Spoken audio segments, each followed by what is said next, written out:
There's a magic formula that never fails to hook us, turning an ordinary sport into a superhero arena. Anyone who grew up watching Captain Tsubasa knows exactly what I mean. After all, a simple strike of the ball felt like a Dragon Ball level attack. This kind of writing throws physics right out the window and delivers that pure, unadulterated adrenaline we all love. And when it comes to mixing the basketball court with insane abilities, one anime completely stole the show, Kuroko no Basket. Basically, they took the intensity of an NBA rivalry and injected it with an Avengers power level. But the series isn't just about teenagers shattering backboards. This is a story built on sweat and heart. The true genius of the show lies in its central dilemma, the ego of raw talent clashing head-on with the power of teamwork. On one side, arrogant prodigies. On the other, an overlooked protagonist who prefers to act as his partner's shadow in order to triumph. Today, we're talking about Kuroko no Basket, a spectacle of superpowers, but with the soul of a true team. The story begins with the legend of Teiko Middle School's basketball team, nicknamed the Generation of Miracles. They were 5 genius players who were practically invincible. But rumor had it there was a 6th member, a phantom player. Cut to Seirin High, where the newly formed basketball team is struggling to recruit new members. The tide turns when the towering Kagami, who just returned from the US, signs up. The coach Riko and the captain, Hyuga, are ecstatic. Shortly after, they find an application form from a Kuroko, a former player from the famous Teiko team. At the first practice, the freshmen are shocked to discover that the coach is Riko, a second-year student. But she's not just anyone. Riko has the bizarre ability to scan players' bodies and see their physical stats in numbers, like a scouter from Dragon Ball. Her jaw drops at Kagami's insane potential, but she's baffled when she scans Kuroko, whose stats are worse than an average player's. His lack of presence is so surreal that no one even notices him until he speaks. Later, Kagami is practicing alone, complaining that the level of basketball in Japan is weak. Kuroko appears out of nowhere, and Kagami dismisses him, thinking he's a weakling after easily beating him one-on-one. But then Kuroko drops a bombshell. He is a shadow who will make Kagami, the light, the best player in Japan. I don't share your opinion. I don't care at all who's strong or who's weak. You see, I'm not like you. I suppose I'm a shadow. During a practice game, Kagami's raw power is dominant, but it's not enough. That's when Kuroko, who seemed useless, reveals his true ability, misdirection. By diverting the opponent's attention, he makes impossible to predict passes, setting his teammates up for easy baskets. Riko finally understands. This is the power of the Phantom Sixth Man. After joining the Seirin basketball team, Kagami and Kuroko find out that to be officially accepted, they have to go up to the school roof and shout their goals for everyone to hear. It's a classic anime initiation ritual. Kagami, without hesitation, yells that he will defeat the Generation of Miracles and become the best player in Japan. Before Kuroko can make his declaration, a teacher shows up and breaks up the party, sending them both to detention. Later, the two talk about their motivations. Kuroko explains that his old team, the Generation of Miracles, had become individualists who only cared about winning, forgetting about teamwork. He rejected that philosophy and now wants to prove that his own style of basketball is superior. He promises to be the shadow to Kagami's light, making him #1 in Japan. Kagami accepts, and Kuroko seals the pact by writing their promise on the ground. Riko then announces a practice game against Kaijo High, a national-level team that has just recruited Kisei, one of the members of the Generation of Miracles. Shortly after, Kisei himself appears in Seirin's gym, surrounded by a fan club of girls, to greet his former teammate, Kuroko. Kagami, annoyed by the interruption, challenges Kisei to a one-on-one. Kisei, with incredible ease, copies Kagami's powerful drive and dunks right in his face, revealing his ability to perfectly replicate any move he sees. After humiliating Kagami, he turns to Kuroko and invites him to join his team, saying his talent is being wasted at Seirin. Kuroko flatly refuses, stating that he's already promised Kagami they will defeat the Generation of Miracles together. The Seirin team arrives at Kaijo High for the practice game and is immediately greeted with a dose of arrogance. Kaijo's coach, Takuchi, belittles the team, mistakes their coach Riko for a mere manager, and announces the game is just a warm-up, leaving Kisei on the bench. Kisei taunts Kagami, saying that if they can't even force the coach to put him in, they have no right to challenge the Generation of Miracles. Kuroko, with complete calm, just tells Kisei to start warming up because he won't be waiting long. The game begins, and Kuroko immediately uses his misdirection to steal the ball and pass to Kagami, who dunks with so much force that he shatters the backboard and breaks the rim. With the basket broken, they force Coach Takuchi to let them use the main court, interrupting the other players' practice. Annoyed, the coach finally puts Kisei in the game. The match turns into a shootout. When Kagami scores a jump shot, Kisei immediately copies the move and scores as well. It's a battle of mirrors. During a timeout, Kuroko explains that his misdirection is losing its effect. On the other side, Kisei tells his captain the same thing. Riko suggests a zone defense to contain Kisei, but Kagami insists on guarding him one-on-one. That's when he reveals what he's figured out. Kisei can copy any move he sees, but he can't copy the invisible basketball style of the Phantom Sixth Man. Kagami declares in front of everyone that Kisei's greatest weakness is, in fact, Kuroko. The first quarter ends with Kaijo in the lead. During the break, Seiren's coach, Riko, tells Kagami and Kuroko to start working together. In the second quarter, the plan is put into action. Kagami drives to the basket but passes to Kuroko, who redirects the ball for a score. This new combo of Kagami's power and Kuroko's lack of presence throws everyone off, allowing Seiren to close the gap.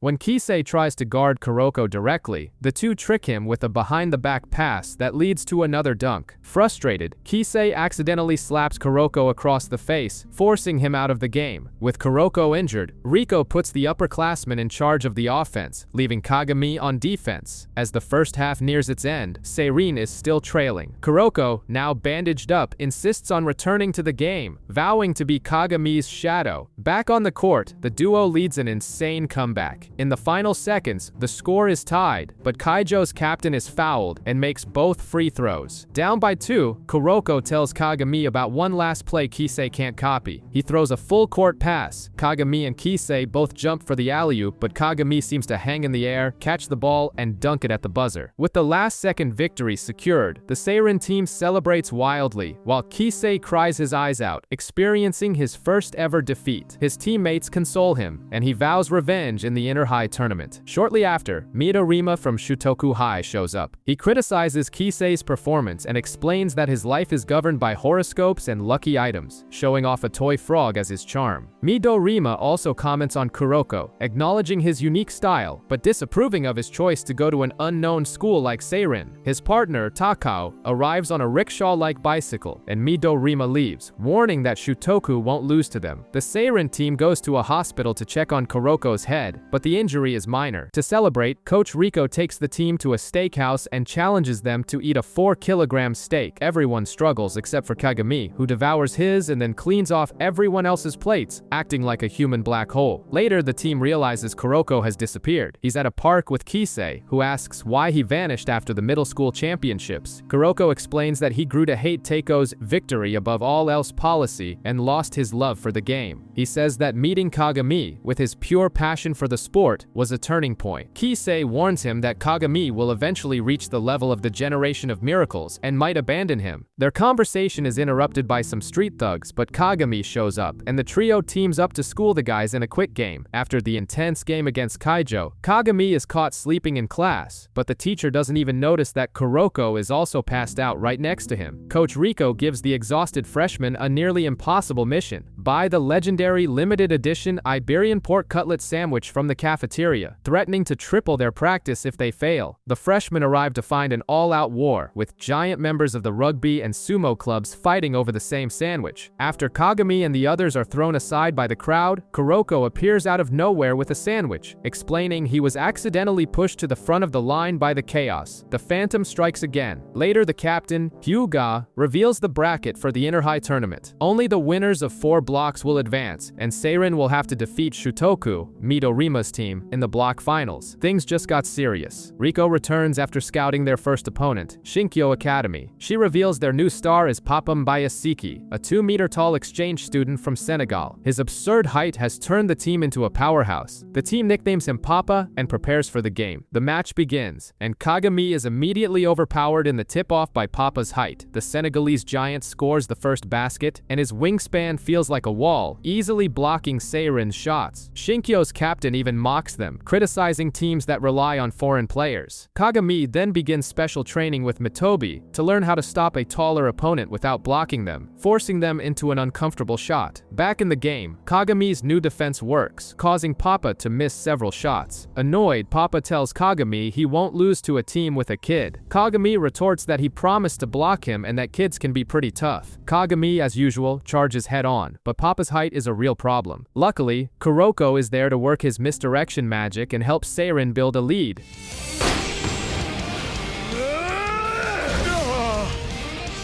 Seeing the situation, Coach Rico decides to conserve Kuroko's energy and sends him to the bench. The mission of containing Papa falls entirely on Kagami's shoulders. And it's in this one-on-one matchup that our protagonist's jumping power begins to evolve, almost like a real-time character upgrade. But Shinkyo closes the gap, and it's time for Kuroko to return. With his otherworldly passes, he secures a 79-67 victory for Seirin. In the end, Papa comically vows to defeat Kagami next time. After that, Seirin steamrolls through two more easy matches. The team finds out that to reach the championship league, they'll have to get through one of the three kings of Tokyo, and the most likely opponent is Shutoku High, the team of none other than Mikdo Rima, the shooter from the Generation of Miracles. The upperclassmen get tense, remembering the beating they took from them last year. Before the game, Kagami confronts Midorima, who couldn't care less about Kuroko's "the past doesn't define the future" speech. To top it off, as Seirin watches from the stands, Midorima warms up by sinking a shot from the opposite end of the court, just to send a message. Midorima doesn't miss the chance to lecture Kagami and Kuroko. He boasts that his shots never miss because he does everything humanly possible, and he calls Kuroko's thinking naive. The next day, as a punishment disguised as a chore, Rico makes Kagami and Kuroko carry boxes of old game tapes. Later, the pair watches a DVD of a Seiho game. They are stunned by the team's bizarre defense and incredibly fluid movements. Kuroko recognizes one of the players, Tsugawa,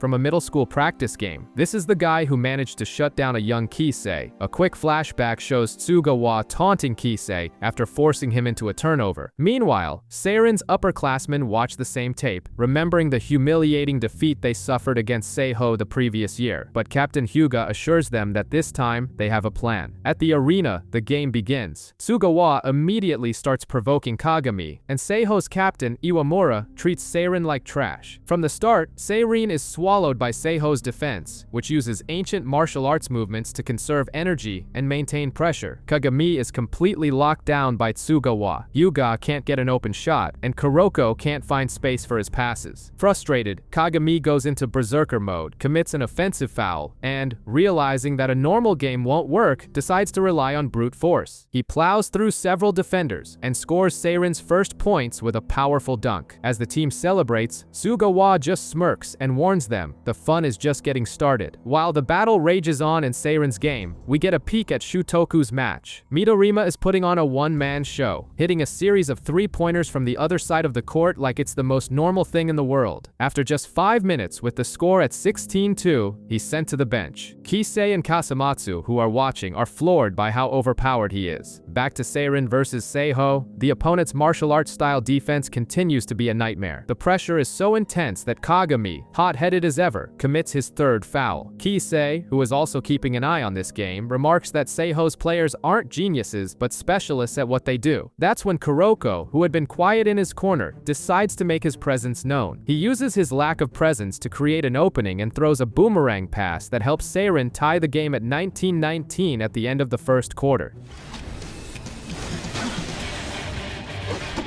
The pass from behind the defense. In the second quarter, Seiho's defense tightens even more. Their player, Tsugawa, realizes that Kagami is the only real scoring threat and deliberately provokes him, forcing an offensive foul. With that, Kagami gets his fourth foul. Coach Rico has no choice. She has to take Kagami and Kuroko out of the game. The captain, Hyuga, explains the strategy. It's a risky gamble to preserve them for the final against Midorima. Kuroko accepts the decision and trusts the upperclassmen. Determined to avenge last year's loss, Seirin's old guard takes the court. Point guard Izuki activates his Eagle Eye ability, which gives him a panoramic view of the court, allowing him to organize the team and score with his own shots. The veterans are ready to show they can play too, and that they'll fight to win without their two-star freshman. Kagami, the team's star, is on the bench with 4 fouls, and the score is 64-58 in favor of their opponents. It's in this moment of desperation that Kuroko, the phantom player, enters the court. He faces Seiho's defender, Tsugawa, and and tells him straight up, "I'm here to avenge my upperclassmen." Sugawa, of course, scoffs at the short kid, but Kuroko is focused and says he will defeat them out of respect for his teammates. And he wasn't kidding. Using his classic lack of presence, Kuroko throws a pass that crosses the entire court and turns into an easy basket, leaving the Seiho team stunned. But that wasn't the only secret to the comeback. Seirin's coach, Riko, did her homework and discovered Seiho's weakness. Their players use ancient martial arts movements and unintentionally point their toes in the direction they're about to run. Basically, they spoil their next move. By combining this game reading with Kuroko's Ignite pass, Seirin mounts a spectacular comeback and takes a 1-point lead. In the final seconds, the pressure is through the roof. Seiho manages to steal the ball, but Kuroko, acting as if he can see the future, recovers it, pulls off a humiliating dribble on Sugawa, and serves it up to Hyuga, who sinks the game-winning shot at the buzzer. An epic 73-71 victory. After the game, a frustrated Sugawa asks for Kuroko's name, promising not to forget him. Later, Kuroko crosses paths with Takao from Shutoku High, who notices his near-total lack of presence. And the next challenge is set. The final will be against Shutoku, led by none other than Midorima, one of the members of the Generation of Miracles. The game between Seirin and Shutoku starts off hot, with Midorima immediately dismissing Seirin as a second-rate team. After Shutoku's first basket, Seirin responds with a fast and aggressive attack, but Midorima isn't messing around and out of nowhere sinks a three-pointer from way downtown, shocking the entire crowd. The response comes in kind. Kuroko unleashes his Ignite pass, a rocket that crosses the court, and Kagami dunks with so much force he nearly breaks the backboard. Midorima and his teammate Takao are left speechless. Kisei, who's watching from the stands, figures out the strategy. Midorima's shot has such a high arc that it gives Kagami enough time to run the full court and set up a counterattack. This forces Midorima to think twice before shooting. To solve this, Shutoku's coach plays his ace, Takao, a guy who has the Hawkeye, a peripheral vision that's basically a cheat code against Kuroko's invisibility. And it works. Takao completely neutralizes Kuroko, stealing the ball multiple times and breaking Seirin's rhythm. At the end of the first quarter, Midorima hits a buzzer beater, extending their lead. During the break, a flashback shows how Captain Hyuga got so good at shooting. He practiced under pressure, breaking his own Sengoku warrior figurines with every miss. Back in the present, Midorima continues his barrage of threes and declares that his range is the entire court. The guy is a true sniper. The score gap widens. The Seirin team is exhausted, and Kagami, completely frustrated, is one step away from exploding with rage. He's strong, so this is Midorima.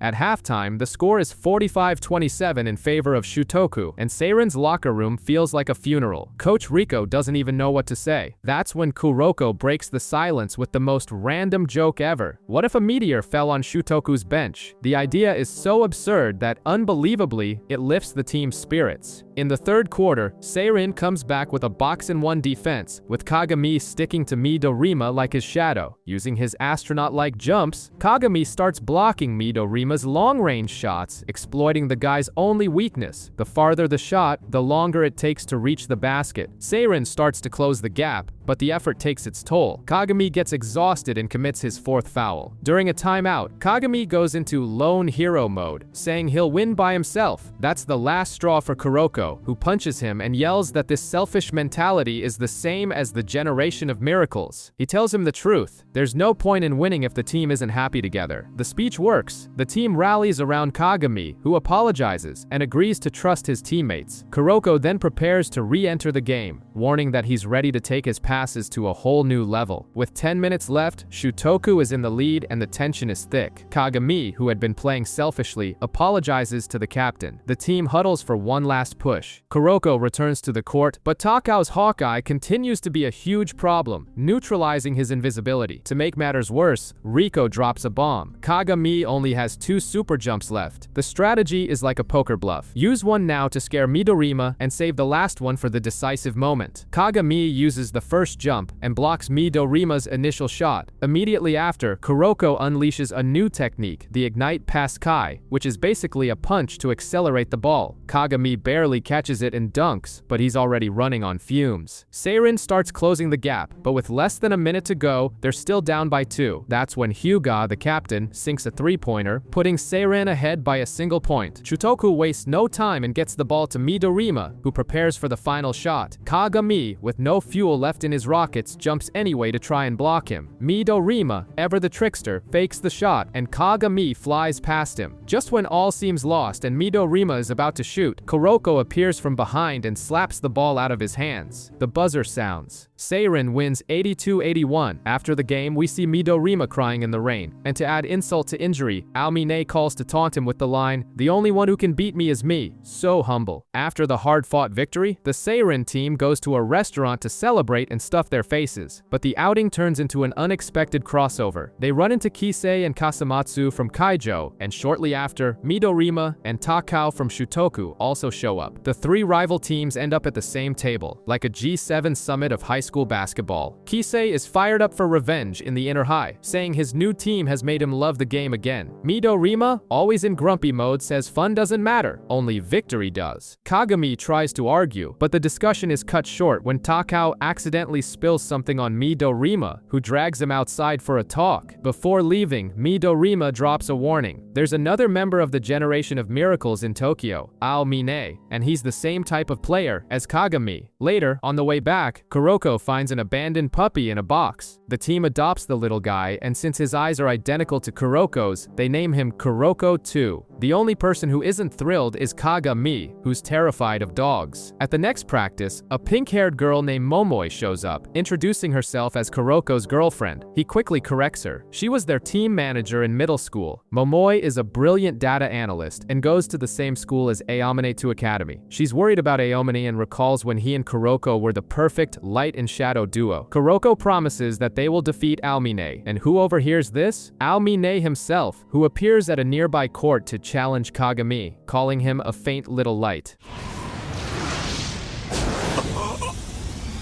Sadly for him, you're barely a flicker. While the 2 Academy team is practicing, Aomine, the team's ace, shows up after skipping practice. His excuse? He went to buy a photo book of a pop idol. When a teammate confronts him, he gets a knee to the stomach for his trouble. To prove that practice is a waste of time for him, Aomine throws down a dunk so monstrous, it completely shatters the backboard. 2's captain explains to the team that Aomine isn't a player. He's a monster, like an anime Shaquille O'Neal, so strong that the rules can barely contain him. Meanwhile, at Seiren, Riko shows them the tournament bracket. They won't face 2, Aomine's new school, until the finals. Kagami arrives late with his leg injury, even worse because he disobeyed her orders and went to play. Outside, Kagami tells Kuroko that he played one-on-one against Aomine, and that the guy called himself Kuroko's original light. Then comes the flashback. We see how Aomine loved basketball and was the first of the Generation of Miracles to bloom. The problem was, he became so overpowered that opponents would give up mid-game. This left Aomine bored and disillusioned, leading him to the arrogant conclusion that the only one who can beat me is me. Hearing this infuriates Kagami. He refuses to accept that arrogance and declares that he will defeat Aomine. He and Kuroko seal the pact with a fist bump, now united by a common goal, to knock the king off his throne. The ball is tipped and the game between Seiren and 2 Academy kicks off with a bang. Right from the start, 2 shows what they're made of, dominating with an aggressive and completely individualistic style, like every man for himself. Riko is stunned when she sees the scores from 2's previous games. They scored over 100 points in every match, and that was without their ace, Aomine. To make matters worse, 2's captain, Imayoshi, even taunts them, saying his team is just the opening act for the show Aomine is about to put on. Their strategy is simple, zero teamwork, just the individual strength of each player. Seiren tries to respond with their team-oriented play, but 2's man-to-man defense is a solid wall. 2's manager, Momoi, is like a hacker. She has analyzed every Seiren player and can predict their every move, from Matobi's hookshot to Izuki's eagle eye. She's so good that even a new dribble from Hyuga was already on her radar. Riko realizes that Momoi's data is so precise, it even predicts her player's growth. Trusting that her team can break the algorithm, Riko tells Izuki to use the freshman to create a screen, a pattern that isn't in Momoi's data. Strategy works, and Kagami manages to score. The first quarter ends with 2 in the lead, 25-21. In the second quarter, Kagami dunks twice in a row, but Riko notices he's putting too much strain on his injured leg. To his frustration, she takes him out of the game. As Riko tapes up his leg on the bench, Aomine finally arrives at the gym. The big boss has entered the building. The second quarter ends with 2 leading 49-39, and Aomine prepares to enter the court. The team's ace, Aomine, finally steps onto the court, and the atmosphere becomes incredibly heavy. It's like when the final boss of a level finally appears. The team sets up an isolation play, leaving Aomine and Kagami face-to-face in a one-on-one duel that promises fireworks. Aomine uses his absurd speed and blows past Kagami as if he weren't there, but Kagami manages to recover and block him from behind, showing he won't be an easy opponent. On the next play, Seirin sets up a fast break. Kuroko uses his ignite pass, sending the ball straight into Kagami's hands, who goes up for a dunk. But out of nowhere, Aomine appears and blocks the shot right as the buzzer sounds, ending the first half, a total momentum killer. During the break, Kagami convinces Kuroko to rest and recover his energy. Riko agrees and benches Kuroko for the third quarter, betting on the other players. Kuroko. Sit your ass down and eat your lemons, idiot! So we're gonna use Tsuchida in the third quarter. You and Mitobe defend the net. As soon as the second half begins, Aomine decides playtime is over. He gets serious and starts using a series of unpredictable streetball-style dribbles that leave Kagami completely lost. Aomine drives to the basket, but instead of a normal shot, he throws the ball up from behind the backboard and scores an impossible point, defying the laws of physics. The match against two has turned into Aomine's personal highlight reel. He humiliates Kagami with a fadeaway jumper and taunts him, calling his basketball vanilla, plain and predictable. Right after, he scores a formless shot, tossing the ball from behind the backboard and leaving Kagami completely frozen. Aomine's streetball style, full of crazy dribbles and patternless shots, simply destroys Kagami's defense. From the stands, Midorima plays commentator and explains that Aomine's style was born on the streets, which is why it has no set form, making his moves impossible to predict. A flashback shows a younger Aomine developing his unique style against adults. Midorima calls him the unstoppable scorer and the true ace of the generation of miracles. Back in the game, Kagami tries to overpower Aomine with a massive jump, but Aomine slips past the block and scores. With Seirin down by 17 points, Riko puts Kuroko in the game. He attempts his ignite pass, but Aomine, his former partner, reads the pass like an open book and intercepts it easily. He then blows by the entire Seirin team and finishes with a powerful dunk. The game ends in a massacre, 112-55 for 2. After the match, an enraged Kagami sits down on the bench. He says he needs to get stronger on his own. The next day, the bombshell drops. Kisei is in shock, but Midorima explains that Kuroko's style of basketball was completely nullified by Aomine. In the two locker room, Aomine gets pissed when a teammate makes fun of Kuroko, even grabbing him by the collar before Momoi stops him. Meanwhile, in Seirin's locker room, the silence is deafening. Riko tries to cheer everyone up, but a frustrated Kagami drops a bombshell. He doesn't believe a style of play focused on teamwork can beat a monster of individual power like Aomine. His words hit Kuroko hard, who recalls Aomine's own words from middle school. The only one who can beat me is me. With the loss, Seirin's dream of the inner high is over. To make matters worse, with Kagami benched due to his leg injury and Kuroko in a total funk, they lose their remaining 2 games. The team returns to practice, but the atmosphere is heavy. Riko even threatens to intensify their training to see if they'll react, but the effect is short-lived. Kuroko, feeling worthless, practices alone, missing shots with his confidence completely shattered. That's when a tall guy, Kiyoshi, shows up at the gym. He's just been discharged from the hospital and reveals himself to be none other than the founder of Seirin's basketball team. After a somewhat weird introduction to Kuroko, Kiyoshi gets straight to the point and challenges Kagami to a one-on-one, declaring that the winner will be the team's starting center. Kiyoshi, the team's founder, is back at practice. His sudden arrival surprises everyone, especially since Kagami has been acting like a lone wolf, playing selfishly and refusing to rely on his teammates. Seeing this, Kiyoshi challenges him to a one-on-one for the starting center position. As they prepare, the Shutoku team, who are nearby, recall Kiyoshi's reputation from the previous year, a formidable player known as the Ironheart. The match between Kagami and Kiyoshi is intense and evenly matched, but in the end, Kagami secures the victory with a powerful dunk. Right after winning, he simply walks out of practice. What? That's it for me today. See y'all later.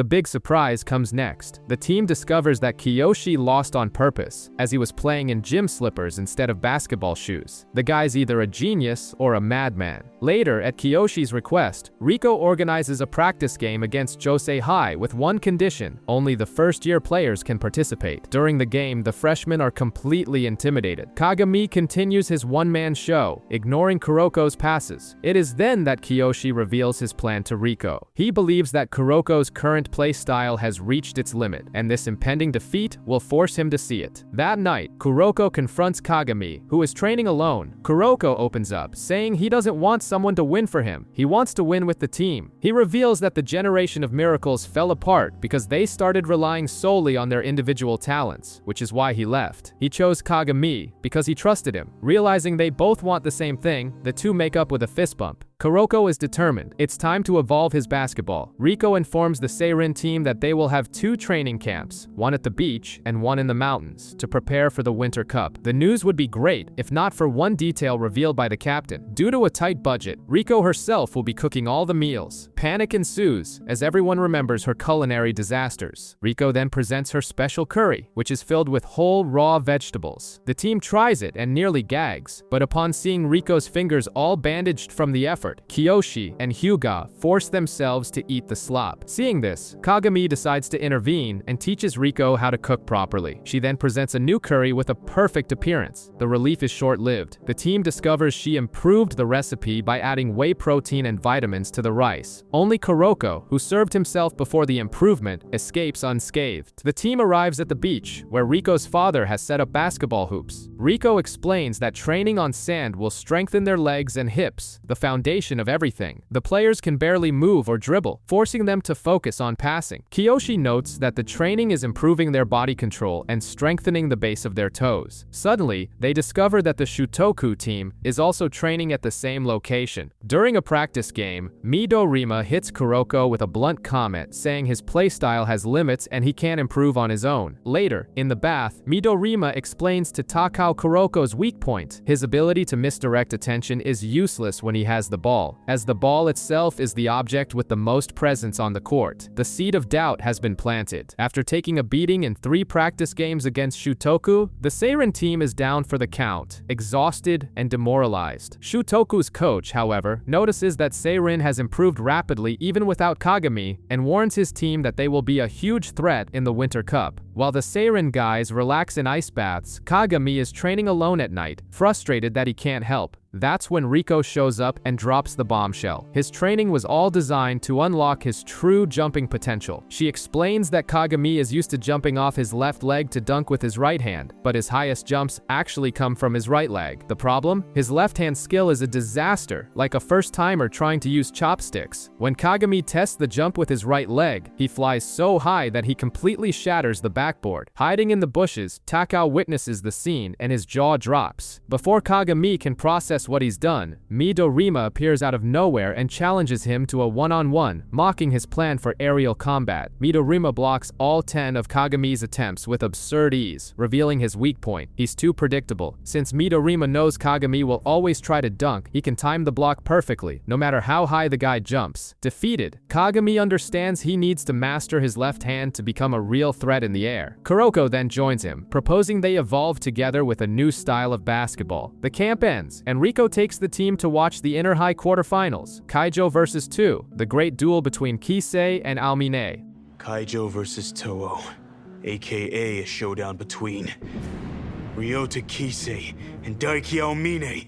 The scene cuts to the gym, where the Inter-High semi-final between To Academy and Kaijo High is about to begin. Almine versus Kisei. A flashback shows how it all started. Kisei, a famous and bored model who was good at every sport, was looking for a real challenge. One day, a basketball hits him, and he sees Almine practicing. The guy's absurd speed and skill mesmerize him instantly. Right then and there, he decides he wants to play against that monster. Back in the present, the game begins. Almine blows past Kisei's defense like it's hits nothing and scores. After 2, Sakurai hits a 3-pointer with a lightning-fast release. Kisei perfectly copies the move, but Aomine blocks it, unimpressed. 2 continues to dominate, but Kaijo's captain, Kasamatsu, rallies the team and gets them in order. Aomine taunts Kisei, who replies that he plays on instinct, not logic. Aomine drives with surreal speed and takes a formless shot, but Kisei, having learned from their countless previous matches, manages to stop him. The first quarter ends in a tie, 18-18. During the break, Kuroko warns that Aomine's strength only grows as the game goes on. In the second quarter, Aomine predicts Kisei's moves, shifts his center of gravity to throw him off balance, and scores again, drawing a foul. Kaijo calls a timeout, and Kisei tells the coach it's time to use their secret strategy. The game between Kaijo and 2 continues, but Kaijo is playing strangely, making silly mistakes, and letting Aomine score point after point. To wake up the team, Captain Kasamatsu intentionally throws himself in front of Aomine, forcing an offensive foul and negating his basket. A true captain sacrifice. Even so, Aomine's dominance continues. On the bench, Kisei has an epiphany. He has always admired Aomine's unique style, something he could never copy. But now he understands he needs to stop idolizing him and focus on surpassing him. Kisei enters the court and starts doing the unexpected. He copies Aomine's signature moves. The Seirin team, watching from the stands, is shocked. Riko comments that Kisei's copying ability has a limit. He can only imitate what his body can handle. At the end of the first half, Kaijo is trailing 34-43. In the locker room, Kisei admits it will take time to perfect the copy. Outside, he has a quick chat with Kuroko, who encourages him by saying that as long as they don't give up, anything can happen. Meanwhile, Aomine drops the most arrogant line of the tournament. "The only one who can beat me is me." The third quarter begins, and Kisei's copy is much sharper. He manages to dribble, score, and even draw a foul from Aomine, his 4th of the game. That's when 2 finally understands Kaijo's plan. They were playing that way on purpose to force Aomine into foul trouble. Furious at the idea of having to hold back to avoid being ejected, Aomine glares at Kisei, and the tension thickens as the 2 prepare for their next showdown. During 2's timeout, the coach is worried, but Aomine doesn't give a damn, telling the team to just pass him the ball and he'll handle everything. His ego is off the charts. Wakamatsu is furious with his arrogance, but Captain Imayoshi explains the reality. Aomine is the only one who can stop Kisei. If he gets ejected, it's over. On the other side, at Kaijo, Kisei is exhausted, but his captain, Kasamatsu, gets real with him, saying the team has always trusted him. The fourth quarter begins, and the game turns into a one-on-one duel, like a final boss battle between Aomine and Kisei. It's basket after basket at a frantic pace. Kisei is perfectly mirroring Aomine's unpredictable style, and the other players can barely keep up with the speed of the clash. With just over 2 minutes left, 2's Sakurai, dead tired, makes a bad pass, giving Kaijo a golden opportunity. With less than a minute on the clock, it's Kaijo's last chance. Kisei faces Aomine, fakes left, and glances at Kasamatsu. Aomine thinks he's going to pass, but Kisei attempts a wild, formless shot. However, Aomine reacts with absurd speed and blocks the ball. Game over. 2 wins 110-98. Kisei collapses from exhaustion, but his teammates lift him up, promising to win in the Winter Cup.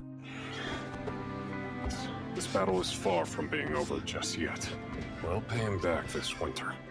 In the hallway, Kuroko and Kagami see the other members of the Generation of Miracles, Murasakibara and Akashi, and decide they need to get even stronger. 2 reporters are chatting about the Winter Cup, highlighting the favorite teams led by members of the Generation of Miracles: Kisei from Kaijo, Aomine from 2, and Midorima from Shutoku. They also mention the 2 remaining members, Murasakibara from Yosen and Akashi from Rakuzan. In the middle of their conversation, they point to Seirin as the tournament's dark horse, praising the strength of players like Kiyoshi and Kagami. As Seirin celebrates a win in a practice game, one of the reporters notices a 6th player, Kuroko. Later, the team is at a restaurant, and the freshmen, hungry for more action, ask Coach Riko for permission to enter a 5-on-5 street basketball tournament. At the tournament, the rookies, along with Kagami and Kuroko, are joined by Kiyoshi. There, they run into the Seiho team, who are looking for a rematch after their inter-high loss. When it's time to register, Kagami freezes upon seeing Himura Himuro, his childhood friend from the US, and Himuro drops the bombshell. He's not just a friend, he's Kagami's brother. A flashback shows a younger Kagami in the US learning to play basketball with Himuro. As a symbol of their friendship, Himuro gives them matching rings, declaring them brothers. The trouble starts when their win-loss record against each other ties at 46-46. In the next game, Kagami intentionally misses the final shot after discovering Himuro has an injured wrist. Himuro is furious that Kagami pitied him, declares their brotherhood is over, and bets his ring on their next match. But Kagami returns to Japan before that can happen. Back in the present, Kuroko scolds Kagami for his past indecisiveness. Just as Kagami decides to face Himuro head-on, the giant Murasakibara appears to join Himuro's team. Murasakibara greets Kuroko, saying his serious expression makes him want to crush him, but then says he's just kidding and pats him on the head. Kagami recognizes Murasakibara, who explains he didn't play in the inner high because his former captain, Akashi, told him not to. Murasakibara tries to stop Himuro from playing in the streetball game, but Kagami provokes him, calling him a baby. Annoyed, Murasakibara agrees to a 5-on-5 game. The teams line up and Kiyoshi faces Murasakibara, who insults him by saying he doesn't remember weak players from middle school. The game begins and Kiyoshi scores the first point with an ignite pass from Kuroko. In response, Himuro uses his Mirage shot, a move that looks like a video game glitch, where the ball seems to pass through Kagami's hands and into the basket. But before the game can continue, a downpour starts and the match is suspended. Later, at Seirin's gym, a distraught and rain-soaked Momoe shows up. She explains that she fought with Almine after asking the coach to bench him during the inter-high to protect his injured elbow. Almine got furious, insulted her, and she ran off. Momoe also reveals that Akashi didn't play in his last match because he was certain of victory and thought it wouldn't be interesting. To cheer her up and find a way for her to make up with Almine, Kuroko shows her a new trick he's been developing, an unstoppable dribble, where he seems to vanish in front of his defender. With the Winter Cup qualifiers approaching, Seirin prepares for its first game. At Shutoku, Midorima has a new lucky item, a wooden bear. At Kaijo, Kisei receives a text from Midorima telling him to die in their own unique brand of toxic friendship. Meanwhile, Almine skips practice, spouting his usual, "the only one who can beat me is me" line. At Yosen, Himuro and Murasakibara discover that due to a special bracket, Tu and Rakuzan are already qualified, while they and Kaijo will have to fight through the qualifiers. Seirin's first opponent is Josei Hai. Before the game, their captain underestimates Seirin, while their player Narumi is concentrating by reading a model magazine. The match begins, and Seirin reveals its secret weapon, Kiyoshi, the Iron Heart, who is back in the starting lineup. The opposing captain recognizes him as one of the uncrowned kings. Kiyoshi dominates the paint with his Rite of Postponement ability, using his giant hands to fake out defenders. Seirin takes the lead, but Kagami gets jealous. Kuroko then gives him a reality check, pointing out that Almine's team is watching from the stands. Motivated, Kagami breaks through a double team and throws down a dunk so powerful he flies too high and hits his head on the backboard. End of the first quarter with Kagami seeing stars. So high!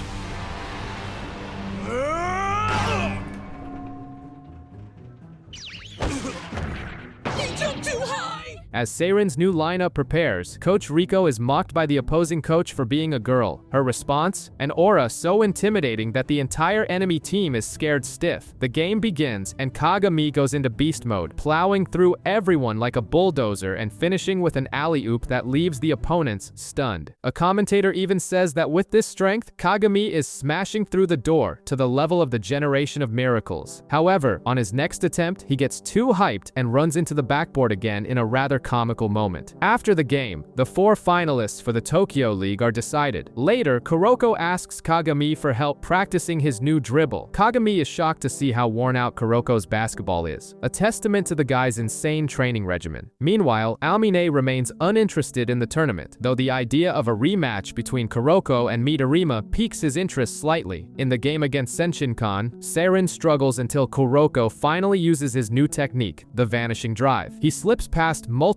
defenders like a ghost and sets up a basket. Kagami seals the victory with a final, powerful dunk. It's revealed that Kurosaki Daiichi, led by the sinister Hanamiya, lost on purpose against Shutoku just to scout both teams. With Shutoku's victory, the rematch against Seirin is set. After the game, Kiyoshi is confronted by Hanamiya, who reveals himself to be another uncrowned king and his complete opposite, the dirtiest player in basketball. Hanamiya taunts Kiyoshi about his old injury, leaving a heavy tension in the the air. After Kuroko shows Kagami his new impossible dribble, the rematch against Shutoku begins. Midorima, with the bitter taste of defeat, is out for blood. But Kagami and Kuroko are just as hungry for victory. The game has barely started when Kuroko's misdirection is neutralized by Takao's Hawkeye, which allows him to see the entire court. Midorima attempts a three-pointer, but Kagami manages to get there in time for a spectacular block. In the second quarter, with Seirin in the lead, Kagami and Midorima are already showing signs of fatigue. With Takao sticking to Kuroko, his passes become useless. Midorima then uses a pump fake, making Kagami jump, and shoots again as he's coming down. But Kagami is a monster and jumps a second time, managing to barely tip the ball. Kuroko, who had anticipated the entire play, grabs the rebound and passes to Hyuga for the score. Shutoku changes its strategy. Midorima becomes a decoy, passing the ball to his teammates and turning them into a real team. Seirin is overwhelmed, and Kuroko is sent to the bench. Kisei and Momoi arrive to watch and state the obvious. Seirin is at a disadvantage. The second half turns into a shootout, with Seirin returning to its run-and-gun style, centered around Kiyoshi. However, Shutoku keeps pace, and Kagami finally reaches his jumping limit, unable to stop Midorima's long-range shots anymore. With Shutoku pulling ahead, Kuroko is called back into the game, ready to unleash his new secret weapon. The game is on fire. Midorima immediately warns his team to keep an eye on him, because he definitely has a plan. And what a plan it is! On the next play, Kuroko uses a new move, the vanishing drive. He simply dribbles and disappears in front of his man, blows past Midorima like a ghost, and serves up a layup for Kiyoshi to score. From there, Seirin mounts a spectacular comeback and ties the game at 76-76. The match becomes a chaotic shootout, with the score eventually reaching 103-104. In the final seconds, Kiyoshi drives to the basket and is fouled by Midorima. 2 seconds left. Kiyoshi makes the first free throw, tying it at 104-104. Then, he intentionally misses the second. The ball hits the rim, and everyone from both sides jumps together for the rebound that will decide it all. The referee blows the whistle just as Kagami and Midorima are in the air fighting for the rebound. Game over. Score 104-104. A tie. Up in the stands, Momoi explains to Kisei that the tournament schedule is so tight, there's no overtime. The tie is the final result, period. On the court, Kiyoshi is blaming himself for the missed free throw, but the team rallies around him, patting him on the back and telling him they wouldn't have even gotten this far without him. Kiyoshi!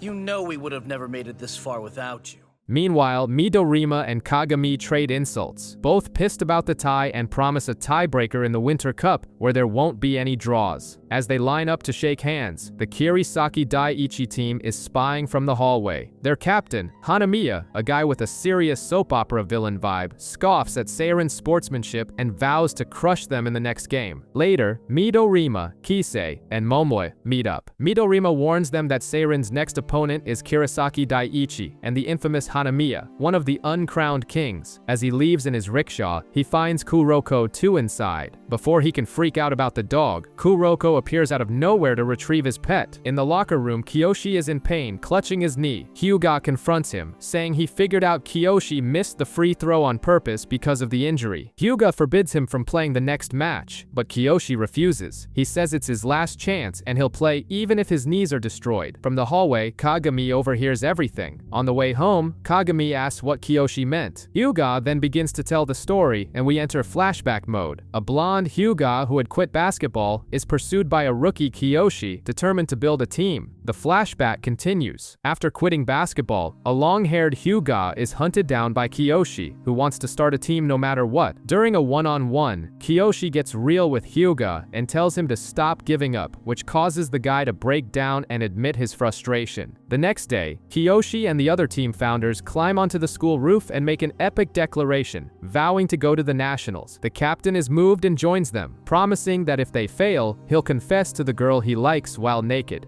The scene amuses Riko, who finally agrees to be their coach. With brutal training and Hyuga as a reluctant captain, the team takes shape. They create a run-and-gun style, win their first few games, but lose in the preliminary finals. It's then that they see the generation of miracles for the first time, and their presence is simply overwhelming. Back in the present, in the match against Kurosaki Daiichi, Seiren's offense is working, but Kurosaki, led by Hanamiya, is playing dirty. It's not just fouls, it's pure violence, MMA disguised as basketball. Their main target is Kiyoshi. His already injured knee is intentionally hit multiple times. Things get ugly, and he collapses on the court, screaming in pain. As Kiyoshi is carried off on a stretcher, Hyuga glares at Hanamiya, who is mocking the situation. It just got personal. When confronted, Hanamiya acts like a movie villain, scoffing and saying there's no proof. A flashback shows Kiyoshi in the hospital. He has two options: have surgery and be out of basketball for a year, or go through rehab and play for one more year, which would only worsen the injury. It's a true Sophie's Choice, Sports Edition. His partner gives a movie-worthy speech, promising to become the best in Japan and asking Kiyoshi to wait for him. Moved, Kiyoshi accepts the challenge. Back in the present, Hyuga tells this story to Kagami and Kuroko. The day of the Winter Cup qualifier final against Kurosaki Daiichi arrives. The two and Kaijo teams are in the audience, watching to see what will happen. Before the game, Hanamiya doesn't miss the chance to taunt Kiyoshi about his injury. The match begins, and Kuroko comes out swinging, using his vanishing drive to set up an alley-oop for Kiyoshi. Seiren scores first, but Kurosaki responds with a series of dirty, subtle fouls, targeting Seiren's key players, all under the radar. Kagami almost loses his cool, but Kuroko calms him down, saying they need to win with basketball, not with fists. To protect the team, Kiyoshi decides to become a human shield, defending the painted area by himself. He takes a relentless beating but holds the line. Hanamiya, finding it all amusing, tells his team to finish Kiyoshi, who takes a hard foul and collapses on the court. A battered Kiyoshi refuses to leave the court, saying he'll sacrifice himself to protect the team. During halftime, Kuroko confronts the enemy captain, Hanamiya, and asks why he plays so foul. Hanamiya basically lets out a villainous laugh and reveals his motivation. He takes pleasure in destroying the dreams of talented players. To him, the despair of others is sweeter than victory. He's the Joker of basketball. In the locker room, Kagami is pissed off, while Kiyoshi insists he can take it. Meanwhile, the Kurosaki Daiichi players figure out the secret to Kuroko's vanishing drive. The trick relies on the opponent's blinking and line of sight. In the arena's restroom, Aomine runs into Hanamiya and gets straight to the point. He made a mistake by pissing off Kuroko. It's basically a "you messed with the wrong guy" warning. The third quarter begins, and Kurosaki completely neutralizes the vanishing drive. Hanamiya then reveals his strategy, the spider's web. With a genius-level IQ, he has memorized all of Seiren's passing patterns and can predict every move, stealing the ball with absurd ease. Seiren's point guard, Izuki, can't complete a single pass, and Kurosaki builds a huge lead. The quarter ends with Seiren down by 11 points and completely demoralized. At the final break, with Kiyoshi at his limit, Kuroko proposes a desperate play. He will stop playing with the team. The fourth quarter begins, and Kuroko makes a pass that breaks all patterns. Hanamiya tries to intercept, but Kagami, trusting his partner blindly, reacts to the unpredictable pass and scores, leaving the Kurosaki team in shock. Kuroko's ignite pass Kai connects with Kiyoshi for a score, enraging Hanamiya.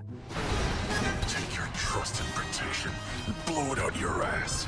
I won't rest until I've broken every single one of you. After taking another beating, Kiyoshi is finally benched to avoid permanent injury. He protests, but Hyuga yells at him to trust the team, promising to take them to the Winter Cup. With the responsibility on his shoulders, Hyuga remembers the promise he made and enters the zone. It's like going Super Saiyan. He starts sinking three-pointer after three-pointer, initiating a spectacular comeback for Seiren. With the spider's web torn apart, Seiren's offense finally clicks. In the final seconds, Kuroko makes an insane block on Hanamiya's shot, leading to a dunk from Kagami that ties the game. With all the momentum on their side, Seiren takes the lead and wins 78-70. After the game, Kiyoshi and Hyuga finally share a respectful high five. Hanamiya appears to confront them, but Kiyoshi's simple request to play again someday leaves him screaming in frustration. The villain was broken without a single punch being thrown. As the other teams find out the result, Seiren sets its sights on its next challenge, the Winter Cup. As the team celebrates, we see the generation of miracles watching. Midorima looks grim, Aomine has that smug grin on his face, and the Yosen and Kaijo teams are also keeping an eye on them. That night, Kuroko confesses to Kagami that he's shaking with anxiety, but the cute moment is cut short by a furious Hyuga, who kicks Kagami for making the team wait. Together they reaffirm their goal to become the best in Japan. To unwind, the team heads to a hot springs resort, and of course, the guys try to be slick and peek at the girls' bath. The plan goes down the drain when Riko, the coach, shows up and puts them in their place. In the women's bath, Riko runs into Momoi, 2's manager, who reveals that her team is also at the resort. And just like that, the 2 team, led by Imayoshi, finds Seirin in the men's bath. Imayoshi rains on their parade. He shows them the Winter Cup bracket, and Seirin's first match is against none other than 2. He explains that since both teams are from the same prefecture, they were placed in a special block that forces an immediate showdown. To make matters worse, he throws it in their face that 2 is much stronger now, and even crushed Yosin in a practice game. Later, a slightly dizzy Kuroko is near a vending machine when Aomine appears. The mood gets tense when Kagami arrives. Aomine snubs them, saying there's still no match for him. The next day, Seirin begins a special training camp with Riko's father, Kagetora, a former national team player. He says he'll polish each of their skills, but the team notices Kagami is missing. Riko explains he'll be gone for a while, and we see Kagami at an airport, boarding a flight to Los Angeles. Riko, pissed about the sudden trip, takes her anger out on Kuroko, while Kagami is in Rocky Balboa mode in the US. The rest of Seirin grinds through a tough training regimen with Riko's dad. He analyzes the team and drops a bombshell. He calls Kuroko a mutant and admits he has no idea how to train the guy. He also warns that Kuroko will soon hit a wall in his development. The team arrives at the gym for the opening ceremony and immediately feels the pressure, surrounded by Japan's most hardcore schools. Kagami, of course, is late because he miscalculated the time difference for his flight. Kuroko gets a text and goes to meet the rest of the generation of miracles: Aomine, Kisei, Murasakibara, and Midorima. Then their former captain Akashi appears. The guy is so intimidating that he freezes some random nobody who tried to butt into their conversation. Kagami finally shows up and confronts Akashi. The redhead doesn't think twice. He borrows a pair of scissors and tries to stab Kagami, leaving a small cut on his cheek. Akashi delivers a classic anime villain line: "Winning is everything, and since I've never lost, I am always right." The first match of the Winter Cup begins. The stadium is packed, with the entire crowd cheering for 2. The game barely starts and bam, a direct alley-oop to Aomine, who scores the first points. Seirin is a bit shaken, but Riko reveals this was part of her plan. To fight back, she tells Kuroko to use his new move, the Ignite Pass Kai.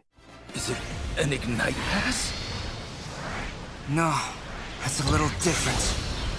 Ignite Pass.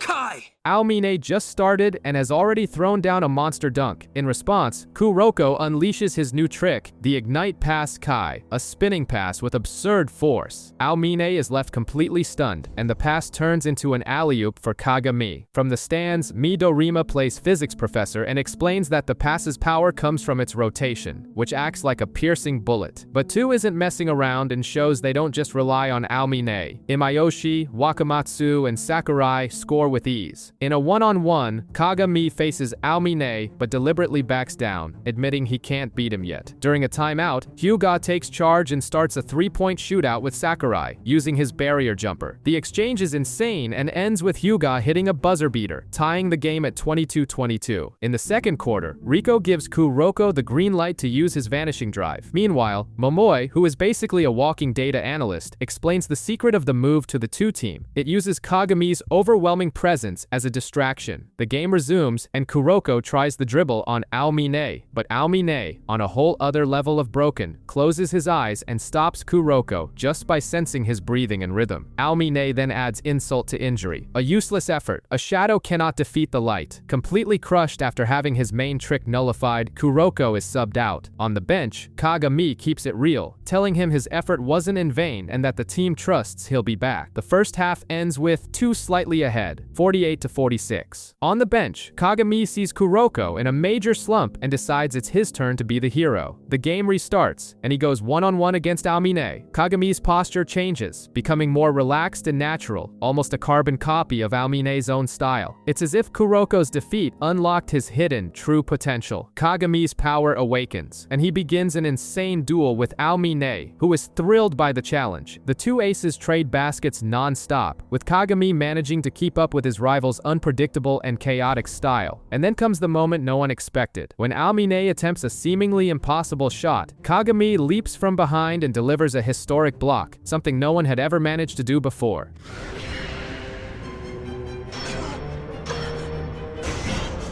The game continues, and Imayoshi, 2's captain, completely shuts down Kuroko. A flashback reveals the secret. Momoi, 2's manager, basically gave her team the cheat codes, explaining how to counter Kuroko's misdirection. The trick isn't to look at him, but at the players he uses as decoys. She also taught them to predict Hyuga's barrier jumper just by watching his footwork. She's practically a basketball hacker. Back in the present, Imayoshi, a master at reading people's expressions, applies all of this perfectly. With Kuroko neutralized, Aomine enters the court and runs over Kagami, showing that his animal instinct has been reactivated to the max. The other teams in the stands are jaw-dropped by his strength. The third quarter ends with Seirin on the ropes, losing 56-70, and worse. Kuroko's misdirection has completely worn off. Now, the entire 2 team can see him. In a flashback, we see Kiyoshi talking and revealing shocking news. His leg injury has worsened, and this will be his last tournament. Devastated but more determined than ever, Kuroko declares there is no next year. They have to win now. To turn the game around, Seirin reveals its new trump card. They let Kuroko's misdirection run out on purpose to activate misdirection overflow, a technique that uses Kuroko's own presence to make his teammates invisible. Seirin's new tactic, misdirection overflow, is in full swing, but Imayoshi still manages to steal the ball from Kuroko and score. 2's manager Momoi predicted so many moves that her team seems to have an answer for everything. The point gap widens, and Imayoshi taunts Kuroko, saying his misdirection has run out of gas. But Hyuga reveals the plot twist. They let it run out on purpose. The new technique makes all their opponents focus on Kuroko, which renders the rest of the Seirin team practically invisible. The risk is huge. Kuroko's regular misdirection will never work against 2 again. It's an all-or-nothing gamble. The strategy works, and Seirin starts closing the gap. Aomine still dominates Kagami, but the rest of the Seirin team is on fire. Hyuga keeps sinking threes, saying he has complete faith in his teammates to get the rebound if he misses. After Aomine scores yet another basket, Kuroko suggests a bold plan, a triple team to trap him in his blind spot. Kuroko's overflow messed with his concentration. With the score at 86-83, Aomine, who was bored from a lack of rivals, thanks Kuroko for the challenge and enters the zone, a state of absurd power. Not to be outdone, Kagami also enters the zone. Now, the 2 aces are at their peak, ready for the final showdown. The one-on-one battle between Aomine and Kagami rages on, with both players fully in the zone. Their speed is so absurd that the other players on the court can barely follow their movements. It's like watching a replay on 2x speed. Akashi explains that in the zone, their focus and reaction time have surpassed all limits, and Midorima adds that this gives them a field of vision that covers the entire court. In the midst of this madness, Kagami manages to get past Aomine and score, leaving Seirin only 3 points behind. On the next play, Imayoshi notices that Aomine is slowing down, a sign that his zone's battery is running low. Kagami, also at his limit, says he can keep going because his team is with him. He drives past a stumbling Aomine, who falls to the floor. Seirin scores again, but Aomine gets back up, refusing to lose. After he makes an impossible shot from behind the backboard, Seirin is down by 3 with only a few seconds left. Kiyoshi is being heavily guarded, and Kuroko's misdirection fails, as he's also exhausted. Kagami calls for the ball and in mid-air passes to Kiyoshi, who makes the basket and draws the foul. With the score at 199, Kiyoshi intentionally misses the free throw, creating chaos for the rebound. Kagami taps the ball, and Kuroko, anticipating the play, taps it right back to him. To make the final shot, there's just one, and that's Kagami! At the buzzer, Kagami dunks over Aomine, securing a victory for Seirin. After the game, Aomine finally accepts defeat. Kuroko approaches him, and the two make peace with a fist bump. Later, Aomine even invites Momoi to buy new basketball shoes, ready to start training again. Meanwhile, the Seirin team is found passed out in the locker room. The cost of victory has arrived. Once they finally get out, Kagami suggests a party, but Hyuga reminds them their schedule is packed. To compromise, Riko proposes a team dinner, and Kagami offers his apartment, which is nearby. The team is shocked by the size of his place, and even more so when Riko announces she'll be cooking. Panic sets in as everyone remembers the disastrous curry she made over the summer. However, However, Riko presents a hot pot that looks surprisingly normal. As they start eating, Kuroko finds a whole banana in the pot, followed by strawberries and other fruits. Riko admits she just threw everything from the grocery bag in there, including dessert. Despite the bizarre combination, the team finds the food unexpectedly delicious. Later, on the balcony, Kuroko thanks Kagami for their partnership. As they renew their promise to get stronger, Kuroko suddenly faints. Kagami rushes to help, only to discover the entire team has passed out, victims of the supplements Riko put in the food. But it's just a prank. As the team gets ready to leave, a blonde woman in lingerie walks out of Kagami's room. She's Alexander Garcia, Kagami's basketball master from the United States. Alex is super affectionate, kissing Kagami and then Riko. She reveals she's also the master of Himuro from Yosen High and came to watch their game. The next day, the group watches Shutoku's easy victory. Alex is impressed by the level of Japanese basketball but warns Kagami that his matchup against Himuro is the worst possible and that she has something to teach him. Meanwhile, Kuroko secretly meets with Aomine and asks him to teach him how to shoot. Annoyed but curious, Aomine agrees. Meanwhile, Imayoshi and Susa, former 2 players, are chatting, and Imayoshi predicts that Seirin is headed for trouble. According to him, the victory against 2 went to the team's head, making them arrogant and unmotivated, and he wasn't wrong. Seirin starts off losing to Nakamiya South. During a timeout, Captain Hyuga gives a speech, reminding everyone that every opponent is desperate to win. He asks the coach Riko to punch the weakness out of them. She takes this literally and slaps each player across the face. With their spirits renewed, Seirin returns to the court and turns the game around. After winning their 3rd match, Seirin watches a recording of their next opponent, Yosen High. Their jaws drop when they see that Yosen won their game 81-4, basically preventing the other team from playing at all. Meanwhile, Alex finds Himuro, her other student, who tells her that Kagami is now just an opponent and that he has already surpassed her in strength. The mood gets tense. The quarter-final match begins. Seirin immediately feels the pressure from the opposing team's immense height. Murasaki Bara easily wins the tip-off and immediately shows off his absurd defensive power by blocking Hyuga's 3-point shot from a great distance. Yosen's coach explains the obvious. Murasaki Bara's defensive range covers the entire area inside the 3-point line, basically a giant with a personal force field. Yosen gets the offensive rebound and scores the first points. Seirin tries a fast break. Izuki tries to drive into the paint, but runs right into Murasaki Bara, who has decided to set up camp under the basket. With this human wall on defense, Seirin's fast breaks are a joke. Hyuga attempts a 3, but it's easily blocked by Yosen's giants. Seirin simply can't score or get rebounds, and the first quarter ends with a humiliating 18-0 score. On the last play, a shot from Yosen misses. As the Giants go for the rebound, Kiyoshi remembers his bizarre training of lifting a heavy rock to strengthen his hands. Using his new technique, the Vice Claw, he snatches the ball with one hand just as the clock runs out, keeping the score at 18-0. During the break, Riko explains that Yosen's defense is impenetrable, but Kuroko says he has a plan. In the second quarter, Aomine and Momoe arrive to get a front row seat. Seirin continues to struggle until Kuroko gets the ball and reveals a new shot. He pushes the ball with the palm of his hand and it simply disappears from Murasakibara's sight before falling through the hoop.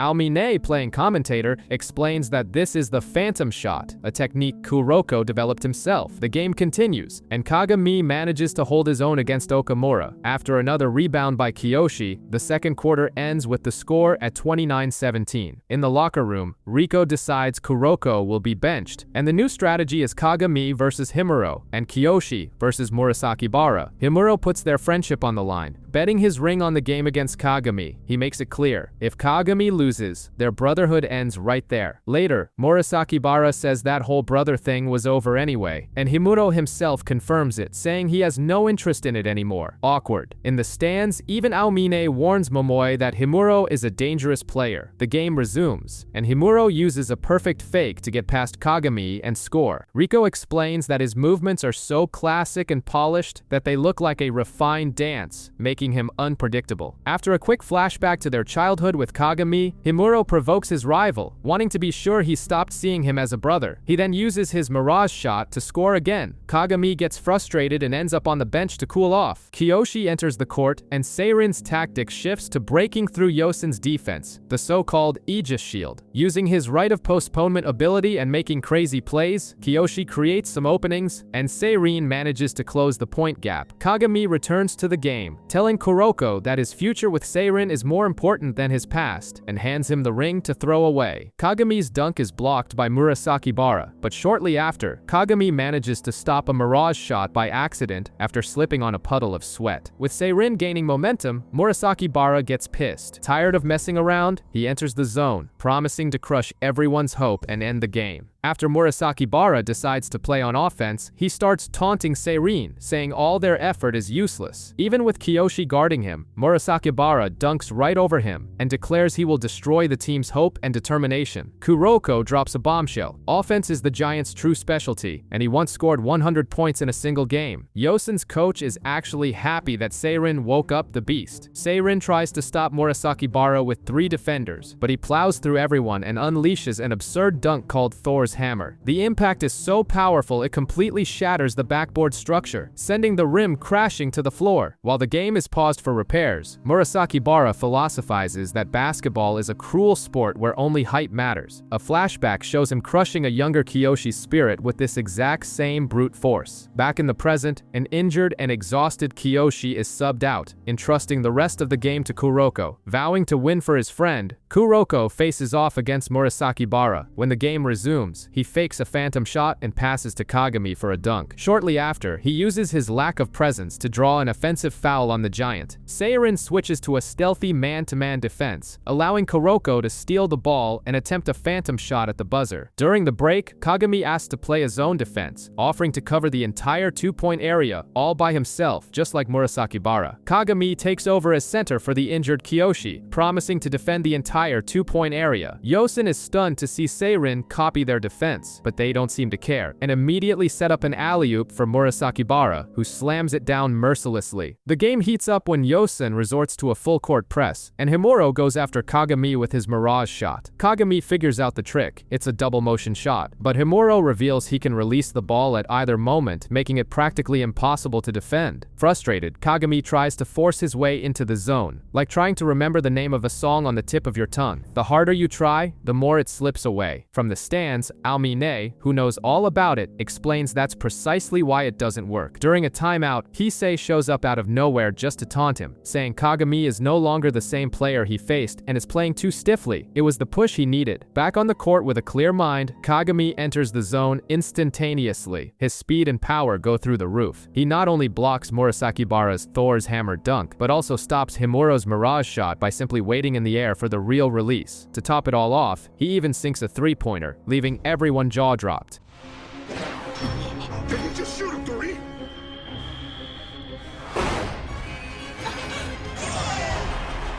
Murasakibara gets pissed at this major power-up and says he's going to quit this stupid game. Okamura doesn't hesitate and punches him. Then Himuro, in tears, confronts him about how much he envies the talent Murasakibara wastes. Moved by his team's passion, Murasakibara ties up his hair and decides to play seriously until the very end. He's disgusted by that display of passion, but it makes him more dangerous than ever. The game resumes and Yosen is fired up. Kagami even blocks Himuro's mirage shot, but Himuro is quick thinking and passes the ball to Murasakibara, who immediately dishes it back to Himuro for the basket. The match turns into a personal duel between Kagami and Murasakibara, both in the zone, trading dunks as if they were trading cards. With 2 minutes left, Kiyoshi returns to the game, and Seirin sets up a defense called a triangle in 2. Himuro tries the mirage shot again, but this time, Kiyoshi fakes the block on the first motion, creating an opening for Hyuga to jump and block the actual shot. Kuroko, always in the right place, grabs the loose ball, starts a fast break, and Izuki makes the layup, cutting the lead to just 1 point. The tension is palpable. In the final seconds, Murasakibara drives to the basket to secure the win, but his knees, worn out from all the jumping, simply give out. But Kuroko, our resident phantom ninja, had already predicted everything. He leaps and blocks the shot right as the buzzer sounds. Game over. Seirin wins 73-72. Murasakibara, who had said he would quit basketball, is found crying by his teammates, finally admitting to himself that he loves the sport. Seirin advances to the semifinals finals. After their hard-fought victory against Yosen, the Seirin team becomes famous and gives an interview to a basketball magazine. They're asked about their most memorable game, and Hyuga recalls the tie against Shutoku. On the other side of the arena, Midorima and Takao overhear and get hyped for a rematch. The reporter also praises Kagami's growth in the game against Tu. Aomine, who is nearby, overhears with a smirk and warns that next time, the victory will be his. Later, Kuroko pulls Kagami aside, asking if he's okay with how things ended with his brother, Himuro, after their broken promise. Outside, Himuro and his coach, Alex, are provoked by a guy in a red jacket. Himuro tries to defend her but gets kicked in the stomach. Kagami, sent by Kuroko, arrives just in time to step in. But before a real fight can break out, Kisei appears out of nowhere and stops the aggressor with a well-aimed basketball. Kisei reveals who the guy is, Haizaki, the starting player for the Teiko team before Kisei himself joined. Turns out, Haizaki was kicked off for being too violent. He mocks the Generation of Miracles title and says he's going to steal that name by defeating all of them. Kagami tells Kisei not to lose, and Kisei promises he won't. The scene cuts directly to the start of the game between Kaijo and Fukuda Sogo Academy. Here we get a peek into the past of Teiko Junior High, where the legendary Generation of Miracles reigned supreme. But it wasn't all sunshine and roses. We meet Haizaki, the team's bad boy, who has a nasty habit of stealing his teammates' food. He doesn't do it out of hunger, but purely out of spite, because he thinks other people's food tastes better. Don't do it 'cause I'm hungry.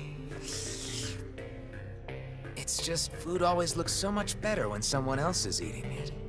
You feel me? When he tries to take Murasakibara's chicken, a fight nearly breaks out, but the others hold the giant back. Meanwhile, Captain Akashi announces that a newcomer, Kisei, will be promoted to the first string, and Haizaki immediately gives him a dirty look, making it clear they won't be friends. Back in the present, Kisei's team, Kaijo, faces Haizaki's new team, Fukuda Sogo. The game begins, and Kaijo's captain scores the first points, but Haizaki doesn't let it slide and shows off his bizarre ability. He doesn't just copy others' moves, he pillages them. After he uses a technique, the original user glitches out and can no longer perform it properly. It's as if he steals the move and deletes the original file from the opponent's brain. One by one, Kaijo's players lose their signature moves, and the team falls apart. Haizaki takes the opportunity to mock Kisei, saying his copy is lame compared to his power of pillage. To make matters worse, a flashback reveals that at Teiko, Haizaki not only humiliated Kisei in a one-on-one, but also stole his girlfriend. The second quarter ends with Kaijo at a disadvantage, and their morale shattered, but Kisei, though devastated, tells the coach he'll turn the game around by himself. The match against Fukuda Sogo continues, and Kisei's situation is going from bad to worse. Haizaki, who looks like a B-movie villain, keeps stealing his moves, including his one-handed dunk, and taunts him by bringing up the time he stole his girlfriend in junior high. With his arsenal of moves completely depleted and the team losing hope, Kisei collapses to his knees in a scene worthy of a K-drama finale. He's hit rock bottom, but just when all seems lost, a voice echoes from the stands. It's Kuroko, yelling that he still believes in him. This shout works like a spiritual Red Bull, activating his main character power-up. Kisei gets up, renewed, and declares he will fulfill his promise to face Seirin in the semi-finals. That's when the show begins. He activates his perfect copy, basically becoming a greatest hits of the Generation of Miracles. He starts by sinking a three-pointer from the other side of the court, Midorima style. Then, he uses Murasakibara's monster block and finishes with Aomine's unpredictable formless shots. Haizaki is jaw-dropped because these techniques are on another level and he can't pillage them. With this absurd upgrade, Kisei carries Kaijo to a comeback victory. After the game, Aomine finds Haizaki outside and punches him in the face for being a jerk. A flashback reveals that Akashi himself kicked Haizaki off the Teiko team, predicting that Kisei would become far superior. Haizaki's career ends with him burning his basketball shoes in a dramatic farewell to the sport. On the morning of the Winter Cup semi-finals, Kagami wakes up to a scene straight out of a rom-com. His master, Alexandra Garcia, sleeping naked in his bed. After the shock and a brief argument, he discovers his basketball shoes are completely wrecked. To make matters worse, Riko calls in a fury, announcing that Kuroko's shoes have also disintegrated. The two rush out to buy new footwear, but finding a pair for Kagami's huge feet is a nearly impossible mission. Meanwhile, the rest of the Seirin team heads to the arena and has some unpleasant encounters with players from their opposing team. Riko is pushed by one of them on the train, and the first years see another devouring a mountain of food like it's the end of the world. Rakuzan is already establishing themselves as the villains. With no luck at the stores, Kuroko makes a desperate call to Momoi, who shows up with none other than Aomine. The former ace of the Generation of Miracles challenges Kagami to a one-on-one for a spare pair of shoes. Aomine wins easily, but gives him the shoes anyway, telling Kagami not to lose to Kisei. The duo arrives at the arena just in time for the first semi-final, Rakuzan vs Shutoku. It's revealed that Rakuzan, the strongest high school team, is led by Akashi, the former captain of the Generation of Miracles. To complete the Dream, or Nightmare team, he is joined by the 3 remaining uncrowned kings. The game begins, and the first quarter ends in a tie, but in the second, one of Rakuzan's players, Hayama, unleashes his lightning dribble, a technique so fast it looks like a magic trick, leaving his defender in the dust.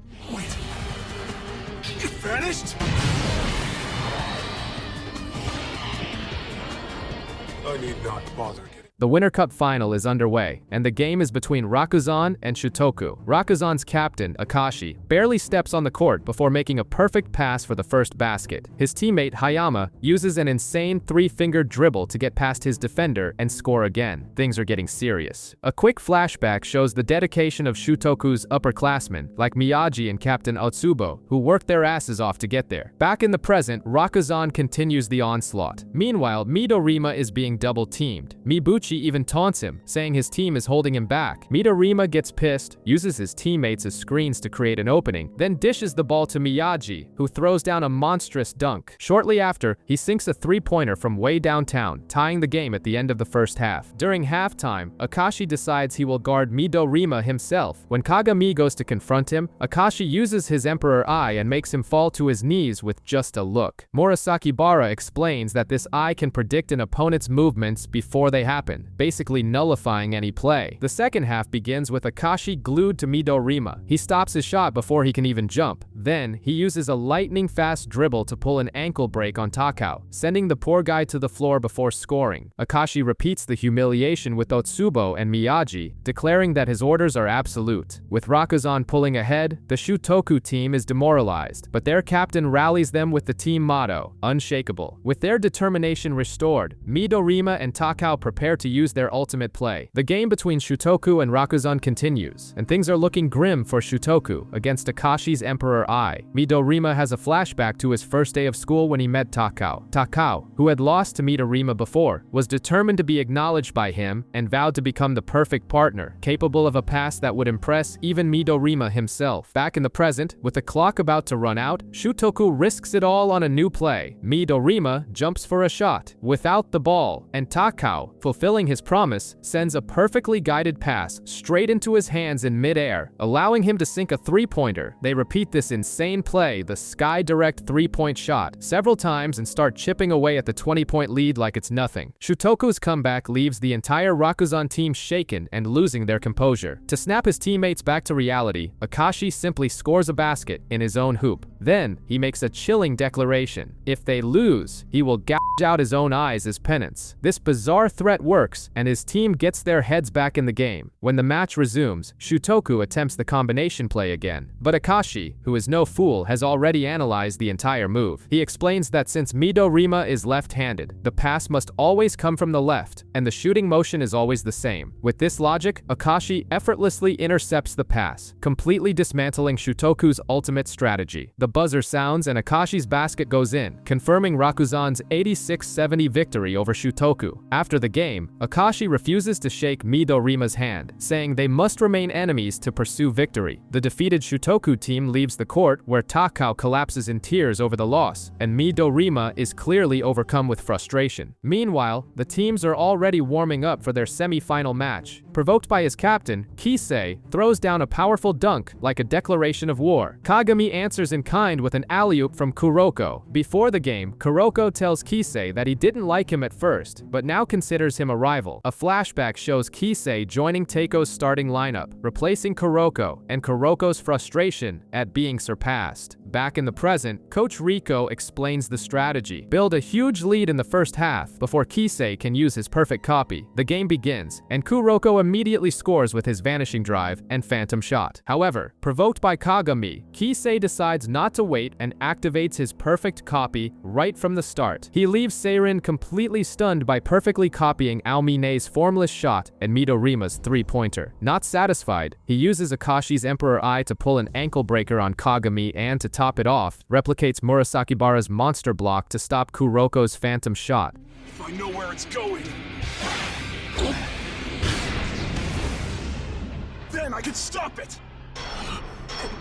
The guy can now perfectly copy the abilities of all 5 members of the Generation of Miracles. For Kagami, it's like facing all 5 prodigies at once. After just 3 minutes of showboating, Kisei stops using his ability. He reveals that perfect copy only lasts for 5 minutes, and he'd rather save the remaining 2 for later, confident that the initial damage has already secured the game. Meanwhile, in the stands, Murasakibara and Himuro are in commentator mode, analyzing the match. Himuro explains that Kaijo's surprise attack threw Seirin into a panic, causing them to rush and make careless mistakes. To solve this, Coach Rico makes a bizarre substitution. She puts in Furihara, a rookie who looks like he's seen a ghost. The kid's nervousness is so palpable it forces Seirin to slow down and play more carefully, completely breaking Kaijo's rhythm. With his teammates' help, Furihara even manages to make a pass that leads to a basket. Later, Izuki returns to the court and uses his Eagle Spear to steal the ball from Kasamatsu. The tension rises as Kagami and Kisei face off again. Far away, Aomine drops a bombshell on Momoi, talking about a 6th player with Generation of Miracles level talent. A miracle that never was, who would be the true light destined to find Kuroko's shadow. Kisei admits to himself that Kagami isn't just anybody. He's on the same level as the Generation of Miracles, which only fuels his desire to win. In reality though, Kagami starts to dominate their one-on-ones, scoring multiple baskets. We soon discover why. Kisei has an injured leg. Despite begging to stay in, Kaijo's coach pulls him from the court. The captain, Kasamatsu, then gives him a serious lecture, telling him to stop being stubborn and trust the rest of the team. With Kisei on the bench, Seirin focuses their entire offense on Kagami. This ends up creating an opening for Kuroko, who uses his phantom shot to score. However, Kasamatsu is no fool and quickly figures out the trick. The shot is low and fast, and Kagami is just a decoy to make the defender look up. Instead of jumping, Kasamatsu takes a step back, widens his field of vision, and he blocks the shot. With his main weapon neutralized, Kuroko is benched. The game becomes a back-and-forth scoring battle, but Kagami manages to break through a double team and throw down a vicious dunk. The first half ends in a dead tie, 44-44. During halftime, a flashback shows Kasamatsu's first encounter with an arrogant Kisei and how the captain immediately put him in his place. Just answer the questions and save the rest of that crap, frickin' moron! If you ask me, this is no... Back in the present, Kisei begs to return, but the coach and Kasamatsu shut him down, saving him for the final minutes. The third quarter begins, and Kaijo proves they don't just rely on their star player. Trading points with Seirin and showing the game is far from over. In the third quarter, Kiyoshi and Hyuga are struggling under the basket. After nearly coming to blows, Seirin's 2 pillars finally get in sync and start working together, turning the game around and opening up a 15-point lead. To top it off, the Rakuzan team arrives to watch, and Akashi, with his all-knowing air, declares that with Kisei injured, the game is decided. Coach Rico agrees, thinking the lead is a checkmate, since Kisei only has 2 minutes of perfect copy left in the tank. But nobody told Kisei that. He practically begs his coach, declaring his love for the team and his responsibility as their ace. Moved, the coach puts him back in for the last 4 minutes, just as Kuroko also returns to the court. And then, my friend, the show begins. Kisei activates perfect copy and becomes a machine, combining Akashi's Emperor Eye, Aomine's insane dribbling, and Murasakibara's block. He scores points like it's nothing, stops all of Seirin's counterattacks, and leaves Kagami and the rest of the team paralyzed, unable to comprehend the overwhelming power they're facing. During a timeout, Seirin is in a panic, but Kuroko, ever the team's brain, comes up with a plan. The game resumes, and they try a triple team on Kisei. It's useless. The guy is so absurd that he counters by copying Kuroko's own move, the Ignite Pass Kai, and Kaijo scores again. again. The crowd goes wild, and the pressure makes Seirin crumble. Hyuga misses a terrible shot. Kyoshi loses the ball. It's a disaster. To make matters worse, Kisei even copies Kuroko's phantom shot and takes the lead. In another timeout, Kagami gives a somewhat clumsy but passionate speech, saying they'll write their own story, even if they have to be the villains this time. Incredibly, this calms the team down. That's when Kuroko reveals his full plan: force Kisei to copy a specific player, so that Kagami, who has faced him multiple times, can predict and overcome the copy. The game restarts with Kagami guarding Kisei, and the tension is at its peak. In a desperate, lightning-fast attack, Kagami manages to score, putting them ahead 79-78. On Kaijo's final possession, Kuroko's plan goes into motion. They force Kisei to use Aomine's and Akashi's moves, narrowing his options until he has to use Murasakibara's Thor's hammer. As predicted, Hyuga intercepts the play, but Kisei has evolved. Instead of forcing a shot, he trusts his team. He recovers the ball and passes to his captain, Kasamatsu, who scores, putting Kaijo ahead 80-79 with only 4 seconds on the clock. Seirin calls a timeout, and we learn the truth. The real plan was precisely to leave time for one last counterattack. Kagami sprints across the entire court to get the ball as if his life depends on it. He jumps for his meteor jam but realizes he's too far from the basket. That's when he hears Kuroko's voice, passes the ball to him, and our phantom sixth man launches a phantom shot just as the clock hits 0. The ball goes in. After the game, a tearful Kisei is consoled by his teammates. I really wanted us to win together. Me too, bud.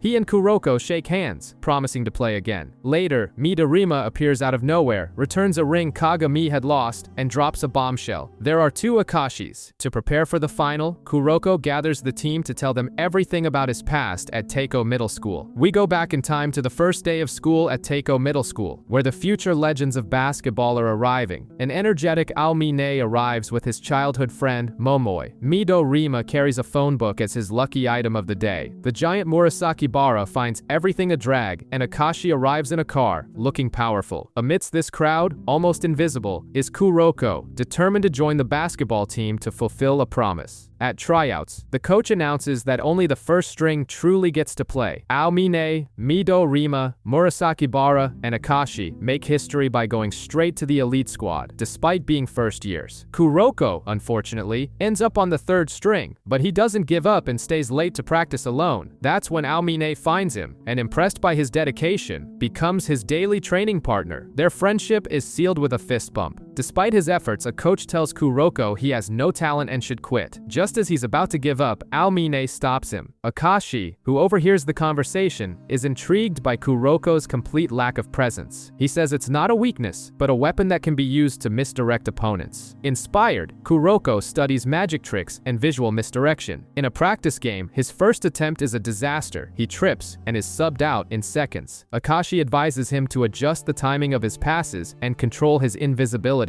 On his second chance, the magic happens. His lack of presence and quick passes create a new, unpredictable rhythm for the team. Kuroko is finally promoted to the 1st string, and thus, the Phantom 6th man is born. Kuroko finally receives his official Teiko uniform from Momoi, who arrives with some gossip. A new player, Kisei, is joining the 1st string, and Kuroko is assigned to be his babysitter. Elsewhere, the team captain, Nijimura, requests to step down and have Akashi take his place. His reason is heavy. His father is in the hospital, and if things get worse, he'll have to quit the team, becoming dead weight. Akashi overhears the conversation, and Nijimura passes the torch to him with full confidence. Soon after, Akashi immediately shows who's in charge. He informs Midorima that Kisei will be taking Hizaki's spot on the starting lineup because Hizaki's attitude is terrible and he's no longer a good fit. Midorima is unnerved by Akashi's coldness, feeling like he's talking to a completely different person. After Hizaki quits, the head coach officially names Akashi the new captain. However, the excess of talent starts causing problems, with Murasaki Bara and Midorima constantly bickering. Kuroko tries to play peacemaker and suggests a 3-on-3, but the conflict only worsens. At the national tournament, Kuroko runs into his childhood friend, Ogiwara, and the two promise to face each other in the finals. During Teiko's first game, Aomine's skill is so overwhelming that he completely crushes the opposing team's spirit. Seeing his rivals give up mid-game, Aomine becomes bored and disillusioned. After the match, he drops a bomb on Kuroko. The only one who can beat me is me, and there, we see the first major crack forming between the two friends. Before the final, the generation of miracles gathers. While Kisei tries to hype everyone up, the rest of the team is in another dimension, completely disconnected. Akashi, as the cold and calculating captain, states that the only thing that matters is the will to win. The game begins, but the coach pulls Aomine aside. He apologizes for letting Aomine's talent isolate him so much and begs him not to give up on basketball. Shortly after the game, which Teiko wins with ease, the coach collapses. The assistant takes over and receives a bizarre order from the school principal: give the Generation of Miracles special treatment to market the school. In practice, Aomine gets frustrated because no one can challenge him and simply walks out. Pressured by the principal, the assistant excuses Aomine from practice as long as he shows up for games and wins. Later, Kuroko finds Aomine alone in the rain. In a scene worthy of a drama film, Aomine refuses to come back, saying he's tired of seeing the hope die in his opponent's eyes and repeats his new mantra: the only one who can beat me is me. Back at the gym, Murasakibara decides to pick a fight with Akashi, saying he's tired of obeying someone weaker than him. Akashi then challenges him to a one-on-one. Just as Murasakibara is about to win, Akashi awakens his Emperor Eye, predicts the giant's move, and makes him fall.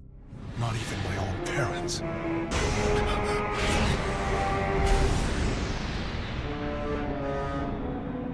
His authority established, Akashi also excuses Murasakibara from practice. In fact, he extends the rule to everyone, declaring that the Generation of Miracles no longer needs teamwork. Alone with Kuroko, Akashi reveals his different colored eyes and explains that the team has changed, and he is simply adapted. The message is clear: accept it or leave. After another overwhelming victory, the team manager, Momoi, watches with a grim expression. Later, while walking with Kuroko, she confesses that the team has become so strong it's now something sad and joyless. She even asks if he and Aomine will be friends forever, but Kuroko doesn't even remember the promise. As soon as they part ways, Momoi cries alone on a bridge. During another game, the Teiko players win without showing a single emotion. In the locker room, they complain about the lack of competition. Things get so bad they start competing among themselves to see who can score the most points mid-game, even fighting over rebounds. Kuroko confronts them, calling their attitude disrespectful, but is completely ignored.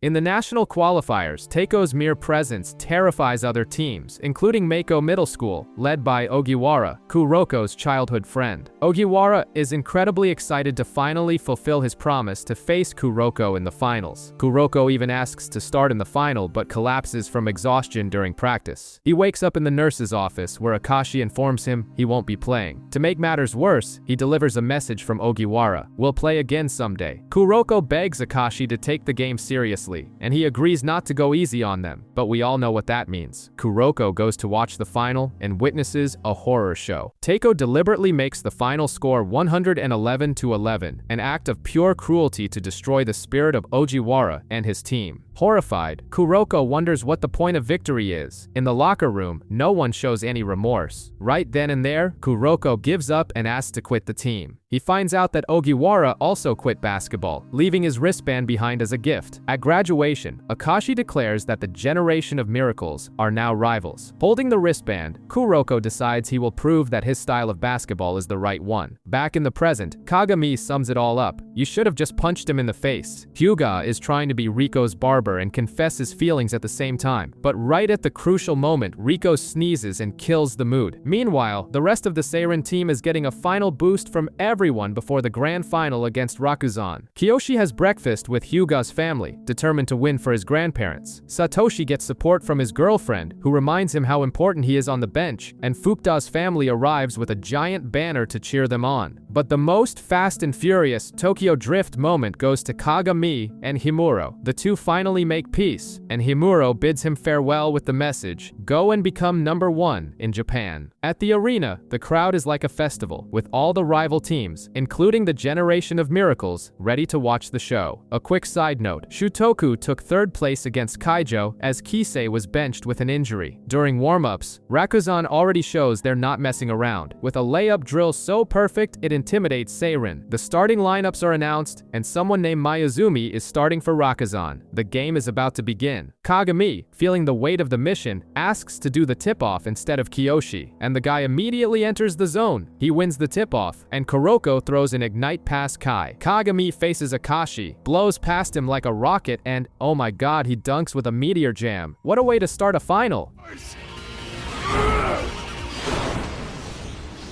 A meteor jam? Wait, really?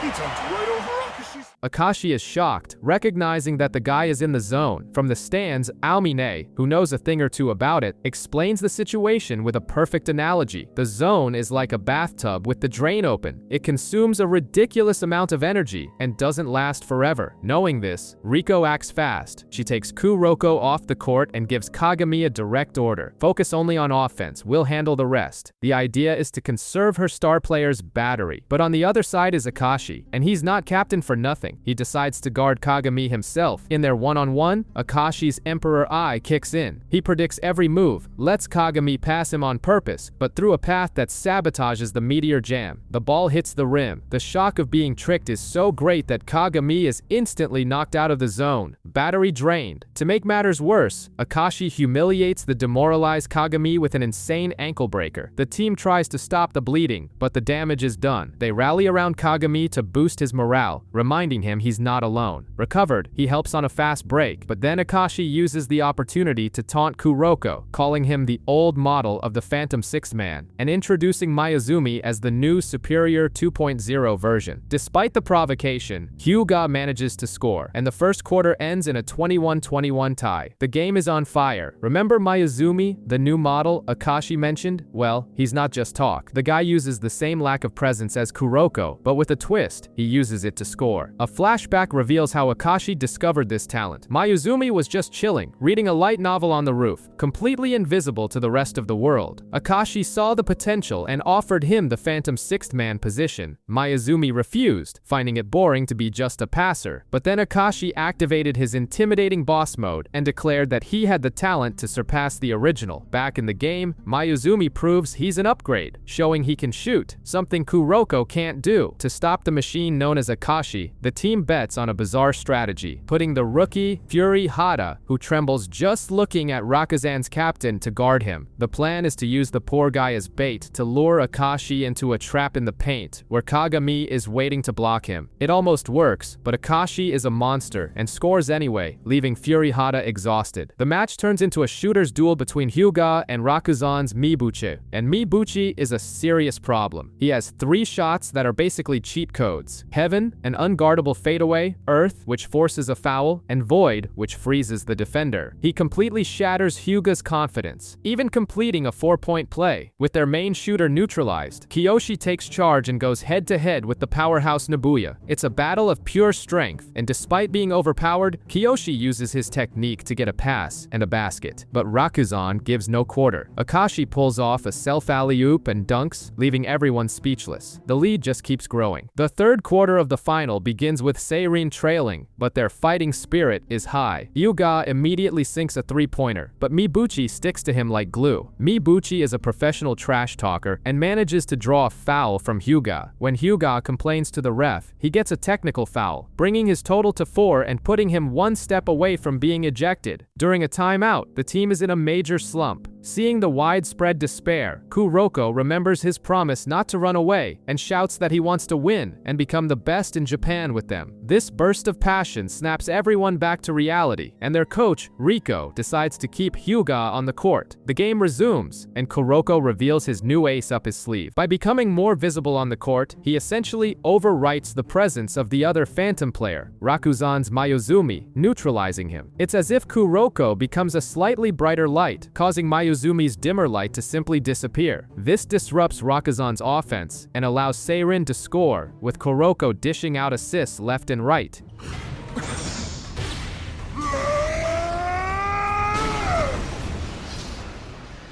Frustrated, Mayuzumi falls for a feint and attempts a shot that is easily blocked. Inspired by Kuroko's grit, Kagami enters the zone again to face Akashi. However, Akashi's Emperor Eye has such an insane defensive range that Kagami is completely shut down. Akashi decides to keep the shaken Mayuzumi in the game and, to make matters worse, uses his own version of misdirection to pass the ball right through Kagami. Kuroko seems to have neutralized Mayuzumi, but the truth is, Akashi used his Emperor Eye to misdirect Kagami's attention, making Mayuzumi invisible again. The guy is an evil genius. With this, Akashi starts dishing out passes to Rakuzan's uncrowned kings, who launch a series of one-on-one attacks. First, Nabuya uses his muscle dribble to power through Kiyoshi and score. Then, Hayama takes on Izuki and uses his four-fingered lightning dribble to leave him in the dust. After being taunted by Izuki, Hayama gets serious and unleashes his five-fingered dribble at full power, blowing past him like a rocket. But Izuki, using his eagle eye, notices that Hayama hesitates for a split second when he does his crossover. He sets a trap with Kuroko. When Hayama drives, Kuroko appears in his path, forcing him to change his dribble. It's the opening Izuki needed to steal the ball with his eagle spear. On the fast break, Izuki passes to Kuroko, who lobs it to Kagami for a dunk. On the next possession, Koganai is tasked with guarding Mibuchi. He tries to annoy his opponent with bizarre behavior, but Mibuchi doesn't even flinch. He uses his void shot, a technique that simply prevents the defender from jumping, and sinks a three-pointer, leaving Koganai frozen to the spot. Seeing this, Hyuga has a eureka moment and realizes he knows how to stop Mibuchi's shots. During a timeout, despite having 4 fouls, Hyuga insists on returning to the game, promising he will crush Mibuchi. As soon as the fourth quarter begins, Riko slaps him across the back to calm him down, and he immediately sinks a 3. Mibuchi tries one of his special shots again, Earth, designed to draw Hyuga's 5th foul, but Hyuga doesn't even jump. He's figured out that he can predict Mibuchi's shots by reading the subtle shifts in his center of gravity. Hyuga blocks the shot, and Kiyoshi, despite his injury, dives for the rebound and gets it to Kagami to score. The secret to the void shot is revealed. Mibuchi crouches lower than usual and jumps at the exact moment the defender's knees are locked, preventing them from jumping. Knowing this, Hyuga waits for the void and makes a perfect block. Seirin gets the ball, and Hyuga hits another 3, cutting Rakuzan's lead to 12 points. With the momentum shift, Kagami enters the zone. His presence is so intense it seems to stop even Akashi. Rakuzan's captain, who had been strangely passive, now has to face Kagami's full power. In the final against Rakuzan, Akashi shows why they call him the Emperor. Using his Emperor Eye, he cuts through Seirin's defense like it's paper, making everyone, including Kagami, hit the floor with his ankle-breaking dribbles. After scoring, he declares, "Your defeat is absolute." The crowd in the stands realizes that Akashi has lost faith in his teammates and is playing alone, covering a massive area on defense. He effortlessly steals the ball again, brings Kagami to his knees for a second time, and widens the lead. Completely dominated, Kagami falls into despair, feeling like he's drowning, unable to reach the next level of the zone. That's when Kuroko steps in and tells him the truth: stop trying to fight alone. Shocked at first, Kagami accepts his friend's help. Their new strategy is a masterstroke. Kuroko uses a pseudo-Emperor Eye, which predicts the movements of his own ally instead of the opponent. This allows Kagami to move in a way that nullifies Akashi's own predictions. On a fast break to the basket, Kuroko throws a perfect alley-oop. Kagami slams the ball home with full force, right over a completely stunned Akashi.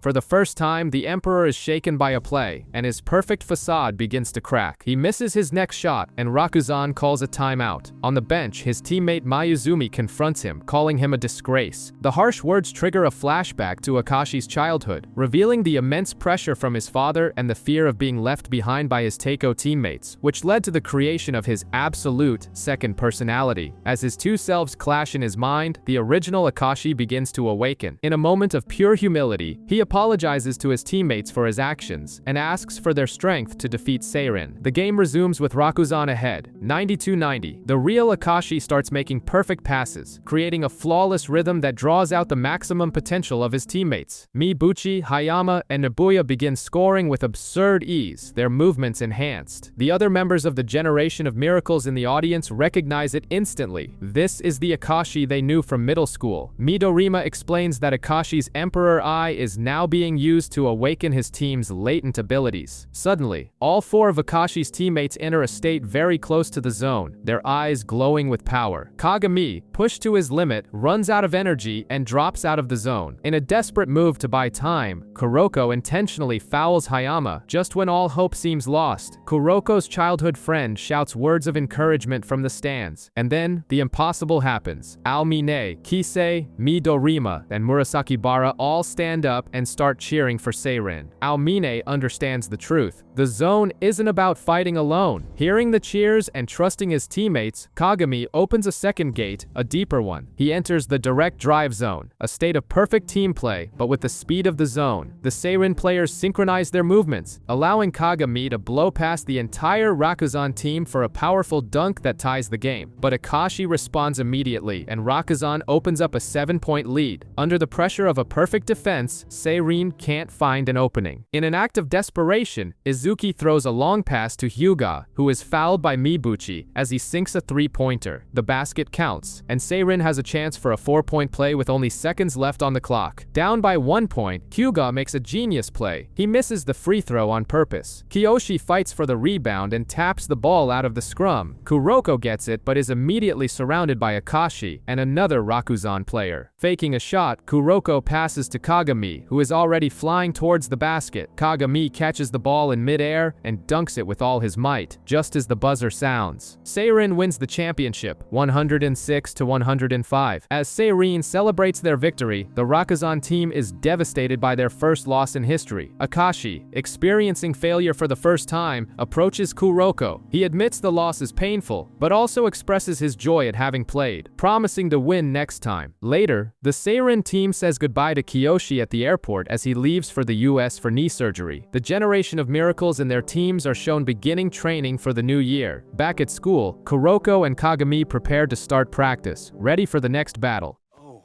of that thing you planned for your birthday, huh? No, hold on! Practice! Let's go! Right.